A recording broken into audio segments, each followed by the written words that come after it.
Hello guys, welcome back to my channel fruitful classes. तो आज हम क्या पढ़ेंगे?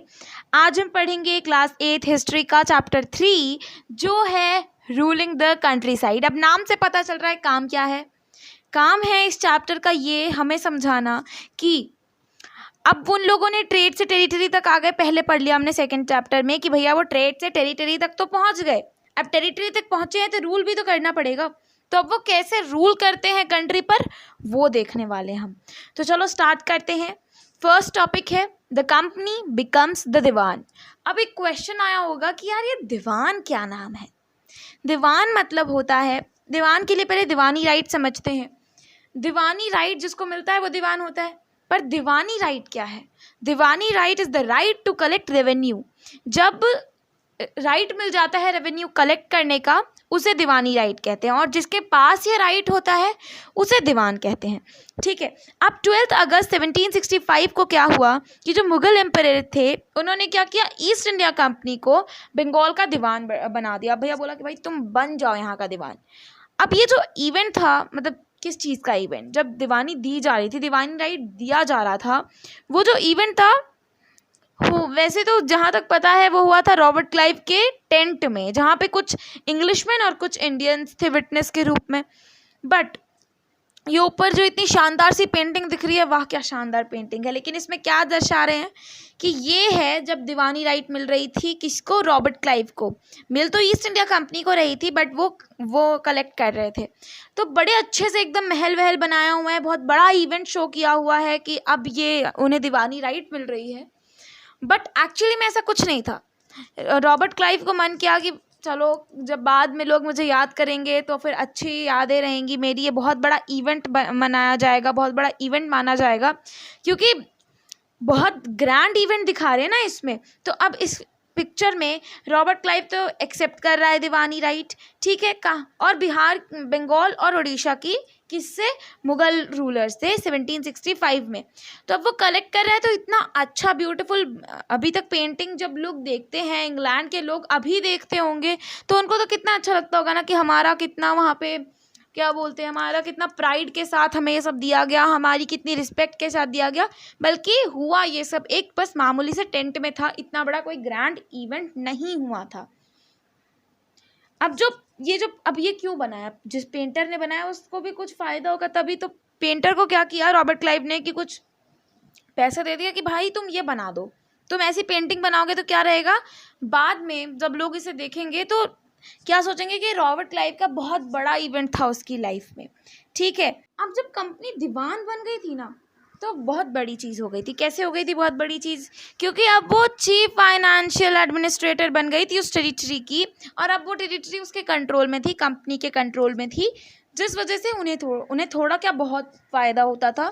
इसलिए बहुत बड़ी चीज़ थी कंपनी के लिए, या फिर कह सकते हैं बहुत बुरी चीज़ थी हमारे लिए उस टाइम पे, इंडियंस के लिए। क्यों बोल रही हूँ बुरी चीज़ थी? क्योंकि बार बार ये याद हो, हमें बार बार ये सोच के चलना पड़ेगा कि ये क्या थी, ये एक कंपनी थी, ये एक ट्रेडिंग कंपनी थी। और वैसे भी ये जो ट्रेडिंग कंपनी थी इंडियन तो थी नहीं, तो उन्हें इंडियन से भी कोई मतलब नहीं था, तो ये सिर्फ प्रॉफिट देखती थी अपना। अब ऑब्वियस सी बात है कि जो भी कंपनी है वो अपना प्रॉफिट देखेगी पहले, तो वही चीज़ है, उसको कोई मतलब नहीं था कैसे हम लोग एडमिनिस्टर कर रहे हैं उस टेरिटरी को, हम लोग क्या कर रहे हैं, हम लोग कैसे ऑर्गेनाइज कर रहे हैं रेवेन्यू, किस तरीके से रेवेन्यू ऑर्गेनाइज किया जिससे उन्हें ज़्यादा प्रॉफिट मिले। अब ज़्यादा प्रॉफिट मिल रहा है मतलब वो ये नहीं सोचेगी कि किसका क्या, कोई भूखा सो गया या फिर किसी को खाने में कुछ मतलब कोई खा पा रहा है या नहीं, उसको ये भी मतलब नहीं था कौन सी क्रॉप नीडेड है, अभी कौन सी क्रॉप को ग्रो करना चाहिए, क्या करना चाहिए, उसे से वही क्रॉप ग्रो करानी रहती थी जो उन्हें ज़रूरत हो। मतलब पूरी तरह से देखे, पूरा ओवरव्यू देखे तो मतलब बस यही था कि दे वांटेड प्रॉफिट ओनली। उनका कोई रिलेशन ही नहीं था यहाँ पे, मतलब कोई रिलेशन ही नहीं था उनका एडमिनिस्ट्रेशन से। किया था एडमिनिस्ट्रेशन लेकिन अपने प्रॉफिट के लिए, लोगों के प्रॉफिट के बारे में नहीं सोचा था। अब रेवेन्यू चार्जेस हाई कर दिए भाई इन्होंने, रेवेन्यू चार्जेस हाई कर दिए ताकि उनकी जो कंपनी है उसका क्या हो कि जो एक्सपेंसेस होती है, क्योंकि हर कंपनी की अपनी एक्सपेंसेस होती हैं, वो प्रॉफिट कमाती हैं तो मतलब कहते हैं ना कुछ पाने के लिए कुछ खोना पड़ता है, तो पहले उन्हें कुछ लगाना पड़ेगा फिर उन्हें कुछ मिलेगा ना। तो उनके जो एक्सपेंसेस हैं वो एक्सपेंसेस कैसे चलती थी अब जब उनको दीवानी राइट मिल गया, अब उनका जो एक्सपेंसेस था वो चलता था रेवेन्यू से, और रेवेन्यू कौन देते थे? इंडियंस देते थे। मतलब प्रॉफिट भी वो इंडियन से ले रहे हैं और अपनी कंपनी का एक्सपेंस भी वो उसी से पे कर रहे हैं। अब उन लोगों एज अ ट्रेडिंग कंपनी उन्हें ये भी इंश्योर करना था कि कौन सी प्रोडक्ट की उनको ज़रूरत है। जैसे मैंने बताया कि वो वही चीज़ें उगवाते थे उन लोगों से जो क्रॉपिंग करते थे, जो उनको ज़रूरत होती थी। उसके बारे में आगे भी पढ़ने वाले हैं। तो अब वो क्या करती थी, जो प्रोडक्ट उसको नीडेड होता था, जो जिसकी उसको ज़रूरत होती थी, वो ले लेती थी, कम दाम में ही लेती थी। बिकॉज अब दीवान बन चुकी है तो ज़्यादा पावर आ गया है, तो अब मतलब वहाँ पे वो ज़्यादा रूल कर पाएगी, ज़्यादा अपना कहते हैं ना अकड़ दिखा पाएगी। तो उसी तरीके से इसलिए कंपनी को जो चाहिए होता था वो ले लेती थी, और जो बेचना चाहती थी वो बेचती थी। अब बहुत साल बीते तो फिर अब बहुत नहीं, कुछ साल बीते तो कंपनी को ये पता चल गया कि अब उन लोगों को थोड़ा कॉशन लेना पड़ेगा, अच्छे से अब चलना पड़ेगा, कदम कदम मतलब बोलते हैं ना फूक फूक के चलना पड़ेगा, एक एक कदम। वही क्यों? क्योंकि अब देखो, चाहे जो भी होगा, चाहे जितनी भी बड़ी कंपनी हो जाए, थी तो एक एलियन पावर ही ना, थी तो एक एलियन कंपनी। एलियन कंपनी मतलब ये नहीं कि किसी और प्लैनेट से उठ के आ गई थी, बिलोंग तो वो अर्थ को करती थी बट इंडिया को नहीं करती थी, तो इंडिया के लिए वो एक एलियन पावर हो गई। तो अब एक एलियन पावर थी तो उसको क्या करना था, जितने रूलर्स पहले रूल कर चुके हैं, पास्ट में रूल कर चुके हैं, उनके साथ बना के रखनी पड़ेगी। क्यों? क्योंकि अब पहले रूलर्स थे तो अब थोड़ी ऐसा भी पावर नहीं उनके पास, अभी थी पावर, और अगर बना के नहीं रखते तो क्या करते, वो सब एक ही साथ रिवॉल्ट कर देते और इनको फिर भागना पड़ता अपने देश। तो इसलिए बना के रखनी पड़ती थी। और जो लोकल रूलर्स थे, अब ऐसा उन पे कंट्रोल पाना था, कंट्रोल करना था, बट पूरी तरीके से एलिमिनेट नहीं कर देना था। पूरी तरीके से एलिमिनेट करने का मतलब है तुम खुद को एलिमिनेट कर दो बाद में फिर। तो इसलिए उन्होंने क्या किया, सबके साथ एकदम अच्छे से अच्छी रिलेशनशिप पहले शो की, बाद में जब उनकी पावर बढ़ती गई धीरे धीरे अब वो भी तोड़ने लगे कि भाई तुम जाओ यहाँ से। मतलब पहले तो एकदम सर पे चढ़ा के रखते थे, बाद में उठा के सर से फेंक दिया नीचे, ऐसा कह सकते हैं। अब ये सब करना कैसे था, क्या कैसे करना था, यही सब दीवानी ले ली भाई, दीवानी राइट ले ली। अब इसको कैसे उन्हें कंट्रोल करना था, कैसे रूल करना था, कैसे सारे रूलर्स के साथ बना के रखना था, ये सारी चीज़ें हम इस चैप्टर में पढ़ेंगे।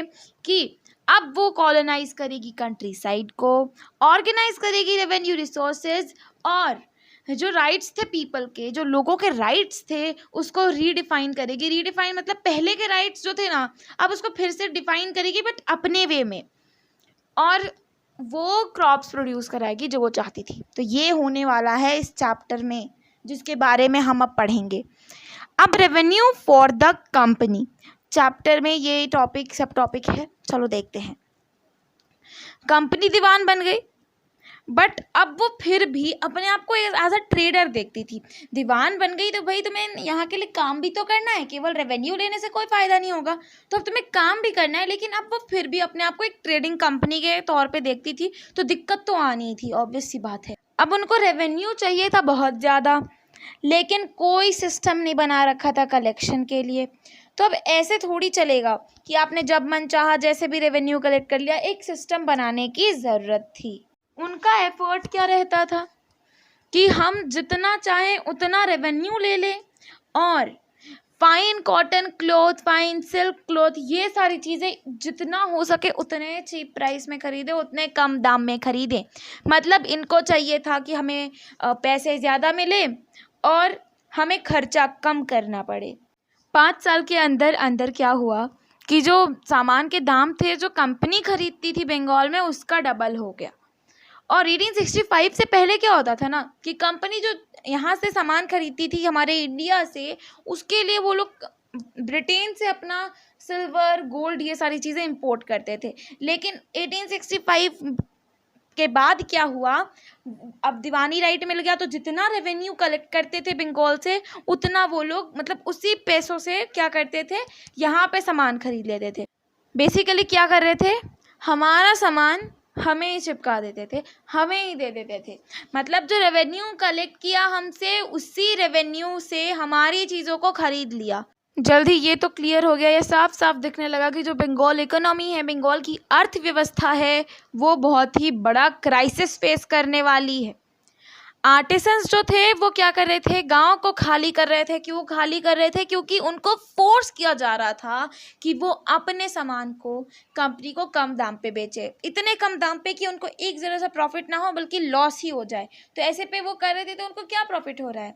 उनकी जो सोर्स ऑफ इनकम थी, जिनसे उनकी रोजी रोटी चलती थी, वो तो उनको मिल नहीं रहा था बल्कि उनको लॉस ही हो जा रहा था। तो कोई भी नहीं करना चाहेगा, इसलिए गाँव को खाली कर रहे थे, कहीं और जाके शिफ्ट होना शुरू कर दिया।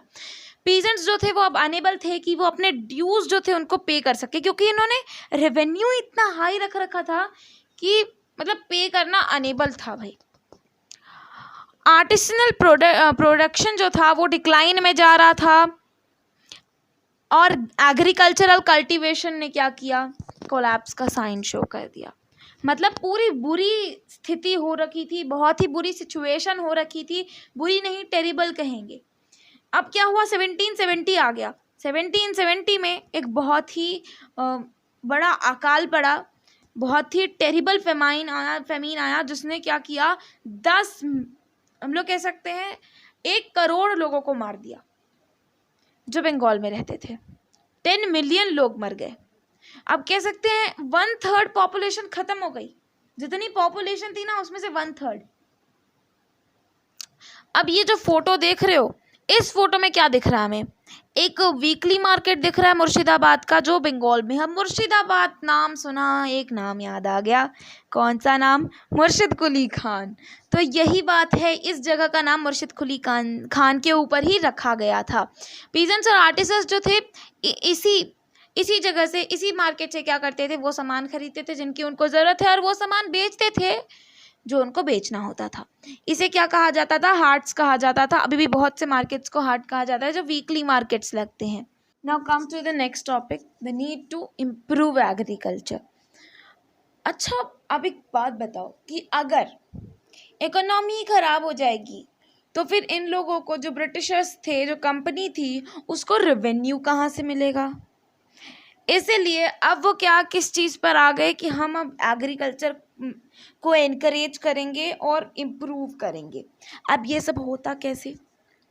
तो 20 साल तक, 2 डिकेड्स तक डिबेट चलती रही और फिर एक आंसर मिला, वो था परमानेंट सेटलमेंट। तो उन्होंने परमानेंट सेटलमेंट लाया 1793 में। अब देखें तो इस सेटलमेंट में जो राजाज और तौलकदार थे उनको ज़मींदार बना दिया गया, और उनसे कहा गया कि तुम हर जगह से रेंट कलेक्ट करो और कंपनी को रेवेन्यू पे कर दो। अमाउंट जो था परमानेंटली फिक्स था, इसीलिए नाम से ही समझ रहे हैं परमानेंट सेटलमेंट, तो परमानेंट फिक्स अमाउंट था। अब क्या माना जाता था कि अगर ये परमानेंट सेटलमेंट लगाया है हमने, तो ये क्या इंश्योर करेगा, ये इंश्योर करेगा एक रेगुलर फ्लो। किस चीज़ का? रेवेन्यू का रेगुलर फ्लो कंपनी के कॉफर्स में। और उसी टाइम पे क्या इनकरेज करेगा ज़मींदार्स को कि वो क्या करें, लैंड को इम्प्रूव करने में इन्वेस्ट करें।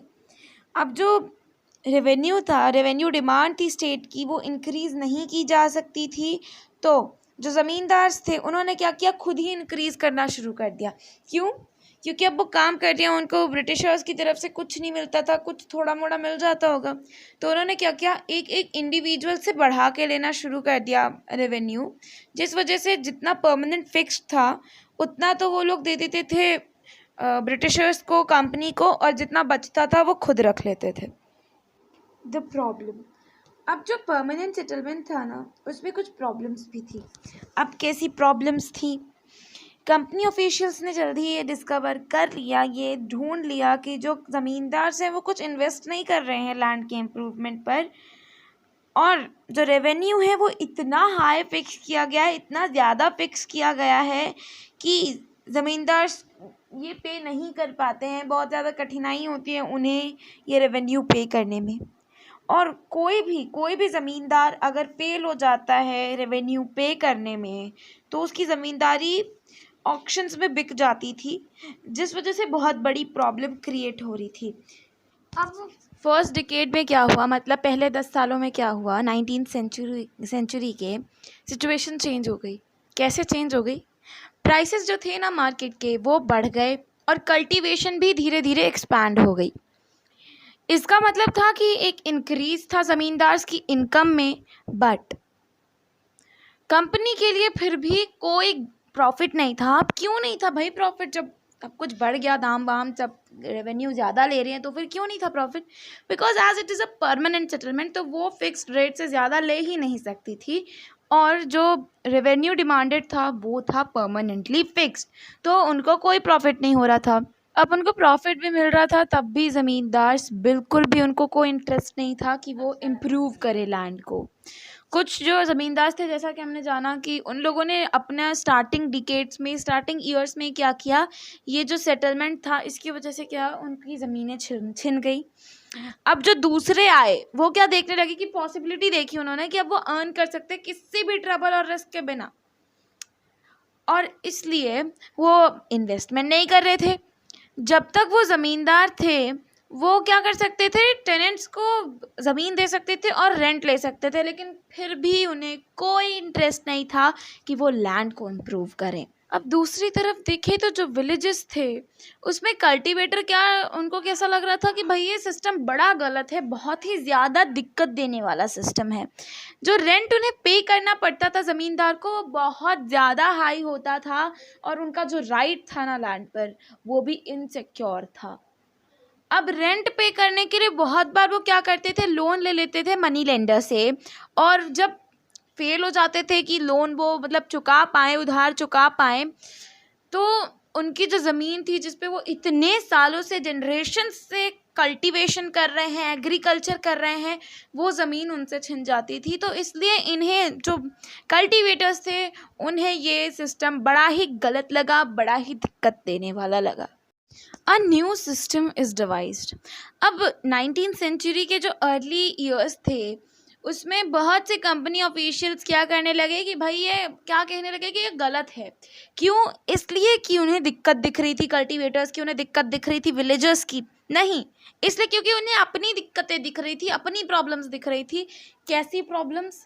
प्रॉब्लम्स ये थी कि जब ज़्यादा भी उन लोगों को, जो कल्टीवेटर्स थे, जो लैंड होल्डर्स थे, उनको ज़्यादा भी प्रॉफिट होता था तो भी उन्हें उतना ही टैक्स देना पड़ता था, उतना ही रेवेन्यू देना पड़ता था। पर तब का क्या, जब कंपनी को ज़्यादा पैसे चाहिए होते थे अपनी कंपनी के एक्सपेंसेस के लिए, तब तो वो ज़्यादा पैसे ले नहीं सकते थे। क्यों? क्योंकि उन्होंने रेवेन्यू ही परमानेंटली फिक्स कर दिया, तो उन्हें कहाँ से प्रॉफिट होगा। अब क्या हुआ, जो नॉर्थ वेस्टर्न प्रोविंसेस थी बंगाल प्रेसिडेंसी की, जो आज के टाइम पे उस प्रोविंसेस का ज़्यादातर पार्ट उत्तर प्रदेश में आता है, वहाँ पे एक अंग्रेज़, एक फिरंगी, एक इंग्लिशमैन जिसका नाम था होल्ट मैकेंजी, उसने एक नया सिस्टम लाया, और जो इफेक्ट में आया 1822 में। अब उस सिस्टम के अंदर था क्या?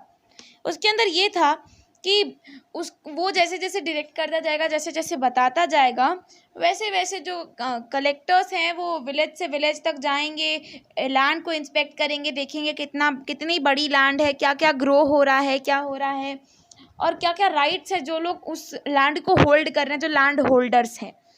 ठीक है। अब क्या था कि जो भी उनको लगा कि इस लैंड से इतनी रेवेन्यू मिलनी है, इस लैंड से इतनी रेवेन्यू मिलनी है, सबको उन लोगों ने प्लस कर दिया, ऐड कर दिया कैलकुलेट करके, और उतना जो रेवेन्यू जो उनका कैलकुलेट करके आया, वो हर एक विलेज एक महल। अब महल क्या था, वो वाला राजा वाला महल नहीं, महल मतलब विलेज है, समझ लो। ठीक है। ब्रिटिश में मतलब यहाँ पे मीनिंग भी दिया है, अगर उससे जाएँ तो ब्रिटिश जब क्या करती थी, कलेक्ट करती थी रेवेन्यू, तो एक विलेज या फिर एक ग्रुप ऑफ विलेज जो साथ में रेवेन्यू देते थे ना, उसे महल कहते थे। तो उतना रेवेन्यू उस महल को, उस विलेज को पे करना पड़ता था, जो ऐड करके, जो प्लस करके आता था। अब ये जो रेवेन्यू था वो फिक्स नहीं था परमानेंटली, तो चार्ज जो था, जैसे जैसे मान लो कि इस साल क्या हुआ, ज़्यादा फसलें होगी, ज़्यादा रेवेन्यू लेने के चांसेस है, तो ज़्यादा कर लेंगे, कम है तो कम कर लेंगे। वैसे कम तो जल्दी करते नहीं थे, ज़्यादा करने के लिए ये सब किया था, तो इसलिए परमानेंटली फिक्स तो नहीं था। जो अब पहले क्या था कि ज़मींदार कलेक्ट करते थे ना, लेकिन अब ज़मींदार के बदले विलेज के जो हेडमैन होते हैं वो कलेक्ट करते थे रेवेन्यू। और ये जो सिस्टम है, जैसा कि हमने जाना कि एक महल जो विलेज या फिर ग्रुप्स ऑफ विलेज हैं, उन्हें पे करना पड़ता था, इसलिए इस सिस्टम का नाम क्या रखा गया, महलवारी सेटलमेंट। अब पढ़ते हैं द मुनरो सिस्टम के बारे में। ब्रिटिश टेरिटरीज जो साउथ में थी, उन्होंने एक सिमिलर सेटलमेंट अडैप्ट किया परमानेंट सेटलमेंट की तरह। जो न्यू सिस्टम आया था उसका नाम क्या था, रियोटवार या फिर रियोटवारी की तरह जाना जाता था। ये पहले क्या किया गया कि ट्राई किया गया कि भैया चलो देखते हैं कैसा हो रहा है, सही है नहीं है। इसलिए स्मॉल स्केल पे पहले होता था। किसने पहले मतलब ट्राई किया, कैप्टन अलेक्जेंडर रीड ने कुछ एरियाज जो थे, जो कंपनी ने ले लिए थे टीपू सुल्तान से वॉर के बाद में। अब वैसे ही ऐसे करते करते थॉमस मुनरो जो थे उसने क्या क्या डेवलप कर दिया इसको, इस सिस्टम को, रियोटवारी सिस्टम को। तो अब थॉमस मुनरो ने डेवलप किया। वैसे था तो आइडिया कैप्टन अलेक्जेंडर रीड का, बट डेवलप थॉमस मुनरो ने किया, इसलिए मुनरो सिस्टम के नाम से जानते हैं। ये जो सिस्टम था ना वो ग्रेजुअली पूरे साउथ इंडिया में चलने लगा। रीड और मुनरो क्या सोचते थे कि अब साउथ में कोई ट्रेडिशनल ज़मींदार नहीं है, तो जो हम कर रहे हैं वो हमें किसके साथ कांटेक्ट में रहना चाहिए, रियॉट्स के साथ। रियॉट्स का मतलब क्या है, वो लोग जो उस ज़मीन पर जनरेशन से क्या कर रहे हैं, एग्रीकल्चर कर रहे हैं, ग्रो कर रहे हैं, टिल कर रहे हैं। अब उनके पहले, अब देखो रेवेन्यू लेने से पहले वो लोग क्या करते थे, देखते थे कि कितना ग्रो हो रहा है, क्या हो रहा है, सर्वे करते थे पहले। मुनरो को क्या लगता था कि जो ब्रिटिश कंपनी है उसे रियॉट्स के प्रति एक पैटर्नल फिगर शो करना चाहिए था, एक फादर फिगर शो करना चाहिए, मतलब एक फिगर शो करना चाहिए जो लाइक एक फादर शो करता है, उस टाइप से। All was not well. नए सिस्टम के इम्पोज होने के बाद कुछ साल बीते और ये समझ में आ गया था कि सब कुछ ठीक नहीं था उनके साथ जो रेवेन्यू पे कर रहे थे। ज़्यादा इनकम लेने के चक्कर में, ज़्यादा पैसे लेने के चक्कर में, ज़्यादा प्रॉफिट लेने के चक्कर में उन जो रेवेन्यू ऑफिशियल्स थे उन्होंने इतना हाई रेवेन्यू फिक्स कर दिया, इतना हाई रेवेन्यू डिमांड किया कि जो लोग थे वो पे नहीं कर पाते थे, पीजेंट्स पे नहीं कर पाते थे। यॉट्स ने अपनी कंट्री साइड को छोड़ना शुरू कर दिया और विलेज जो थे वो खाली होने शुरू हो गए। ऑप्टिमिस्टिक ऑफिशियल्स ने क्या इमेजिन किया था कि नया सिस्टम आएगा तो क्या होगा कि पीजेंट्स ना रिच फार्मर्स में बदल जाएंगे, जो पीजेंट्स हैं वो अमीर हो जाएंगे। पर ये सब नहीं हुआ, ये बहुत बड़ी प्रॉब्लम थी और सब कुछ ठीक नहीं था। यही पढ़ना था इस टॉपिक में। अब यहाँ पे हो जाता है हमारा पार्ट 1 कंप्लीट। हम next topic crops for Europe से पढ़ेंगे नेक्स्ट वीडियो में, बिकॉज अगर ज़्यादा देर तक किया तो ज़्यादा लेंदी वीडियो हो जाएगा और आई नो कि ज़्यादा लेंदी वीडियो देखने में मज़ा नहीं आता है। सो इसलिए यहाँ तक आई होप सब कुछ क्लियर हो, और अगर कोई डाउट है आप कमेंट सेक्शन में पूछ सकते हैं। So please like, share and subscribe the channel. Thank you very much.